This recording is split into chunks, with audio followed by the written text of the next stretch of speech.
അനുഭവിക്കുന്ന വേദനയോ കടന്നു പോകുന്ന അവസ്ഥകളോ പറഞ്ഞാൽ വേറൊരാൾക്ക് മനസ്സിലാകില്ല എന്ന ചിന്തയിൽ നിന്നാണ് ഒരാളിൽ മൗനം പിറവികൊള്ളുന്നത്.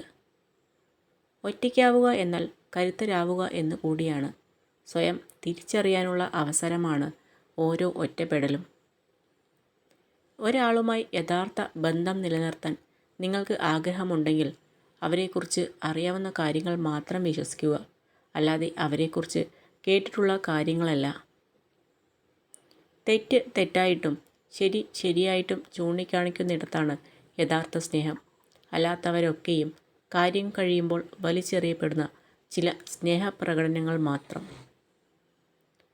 ജീവിതത്തിൽ എവിടെ ആയാലും ഒഴിവാക്കുകയാണെന്ന് തോന്നിയാൽ തനിയെ ഒഴിഞ്ഞു മാറിയേക്കണം.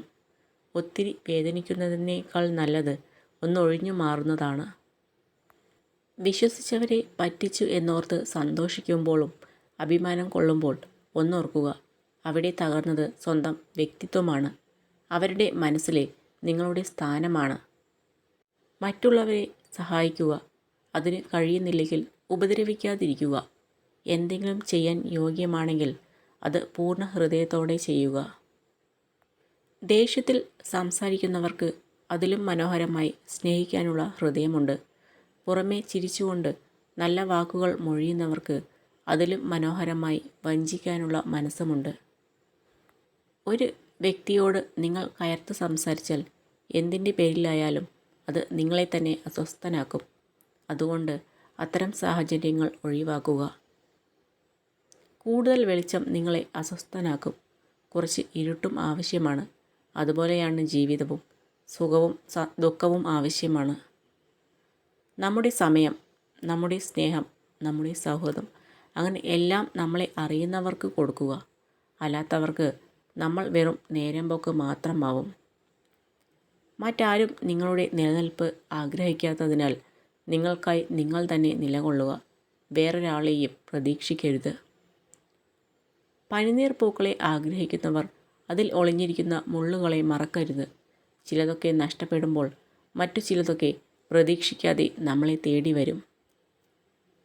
നിങ്ങൾ വളരെ കാലം തനിച്ചാണെങ്കിൽ നിങ്ങൾ ഏകാന്തതയെ അംഗീകരിക്കും. ഒറ്റയ്ക്കിരിക്കാൻ നിങ്ങൾ ഭയപ്പെടുന്നു എങ്കിൽ യഥാർത്ഥ കഴിവുകൾ നിങ്ങൾക്ക് തിരിച്ചറിയാൻ കഴിയില്ല. പാതി വഴിയിൽ ഉപേക്ഷിക്കാൻ ആരും ആരെയും കൂടെ കൂട്ടരുത്. ഉപേക്ഷിക്കുന്നവർക്കറിയില്ല ഉപേക്ഷിക്കപ്പെടുന്നവരുടെ വേദന. ജീവിതം അത്ഭുതങ്ങൾ നിറഞ്ഞ ഒരു പുസ്തകമാണ്. താളുകൾ എത്ര മറിച്ചാലും നാളെ എന്തെന്നറിയാൻ കഴിയാത്ത ഒരു പുസ്തകം. ഒരിക്കൽ പരാജയം അറിഞ്ഞു എന്ന് കരുതി ഒരിക്കലും പിന്മാറരുത്. കാരണം പരാജയം എന്നത് വിജയത്തിലേക്കുള്ള ആദ്യ പടിയാണ്. നിങ്ങളുടെ പിന്നിൽ നിന്നുകൊണ്ട് നിങ്ങളെക്കുറിച്ച് കുറ്റം പറയുന്നവരെ വിട്ടേക്കുക. കാരണം ശരിക്കും പറഞ്ഞാൽ അവർ നിങ്ങളെക്കാൾ 2 അടി പിറകിലാണ്. അതുകൊണ്ടാണ് അവർക്ക് നിങ്ങളുടെ പിന്നിൽ നിന്നുകൊണ്ട് കുറ്റം പറയേണ്ടി വരുന്നത്.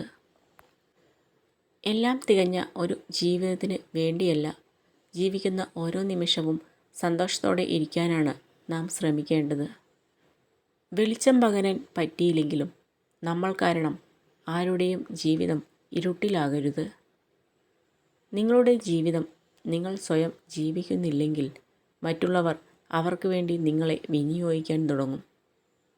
സന്തോഷം എന്നത് ഒരു സ്ഥലമല്ല, ഒരു പ്രക്രിയയാണ്. സന്തോഷമായി തുടരാൻ ശരിയായ മനോഭാവം ആവശ്യമാണ്. അസന്തുഷ്ടിയുടെ പ്രാഥമിക കാരണം ഒരിക്കലും സാഹചര്യമല്ല, അതിനെക്കുറിച്ചുള്ള ചിന്തകളാണ്. ഒറ്റയ്ക്കാണെന്ന തിരിച്ചറിവിൽ മാത്രമായിരിക്കണം ഓരോ ചുവടും. കൂടെ നടക്കുന്ന നിഴൽ പോലും വെളിച്ചം തരുന്ന ഔദാര്യമാണ്. എല്ലാ കഥകൾക്ക് പിന്നിലും വേദന ഉണ്ടാകണമെന്നില്ല. എന്നാൽ എല്ലാ വേദനയ്ക്കു പിന്നിലും ഒരു കഥയുണ്ടാകും. എല്ലാ ദിവസവും ഒരു വ്യക്തി നിങ്ങളുടെ ഹൃദയം തകർക്കുന്നതിനേക്കാൾ നല്ലത് നിങ്ങൾ ആ വ്യക്തിയെ ഒഴിഞ്ഞു പോകുമ്പോഴുള്ള താൽക്കാലിക ദുഃഖത്തെ നേരിടുന്നതാണ്. നിങ്ങളെ ആത്മാർത്ഥമായി സ്നേഹിക്കുന്ന ഒരാൾ നിങ്ങളോട് പല കാര്യങ്ങളിലും ദേഷ്യപ്പെടും. പക്ഷേ ഒരു കാരണവശാലും അവർ നിങ്ങളെ വിട്ടുപോകില്ല. വിജയത്തിനായി നിങ്ങൾ പരാജയത്തെ അന്വേഷിക്കണം. എല്ലാ പാഠങ്ങളും തോൽവിയിൽ ഉൾപ്പെട്ടിരിക്കുന്നു. ആളുകൾ ഇഷ്ടപ്പെടാൻ വേണ്ടി നിങ്ങൾ മാറരുത്. നിങ്ങൾ നിങ്ങളായിരിക്കുക. ശരിയായ ആളുകൾ യഥാർത്ഥമായ നിങ്ങളെ ഇഷ്ടപ്പെടും. പരിചിതർ മാത്രമുള്ള ഒരു വലിയ ആൾക്കൂട്ടത്തിൽ അകപ്പെട്ടാൽ നിങ്ങൾ ആദ്യം തിരയുന്നത് ആരെയാണോ അയാളാണ് നിങ്ങളുടെ സന്തോഷത്തിൻ്റെ യഥാർത്ഥ കാവൽക്കാരൻ. നേടിയതിൻ്റെയും നഷ്ടപ്പെടുത്തിയതിൻ്റെയും അളവ് നോക്കിയാൽ മുൻതൂക്കം നഷ്ടപ്പെടുത്തിയതിന് തന്നെയാണ്. അതിൽ ഏറ്റവും വലിയ നഷ്ടം ജീവിതത്തിൽ ഇനി ഒരിക്കലും തിരികെ ലഭിക്കാത്ത ഇന്നലെകളും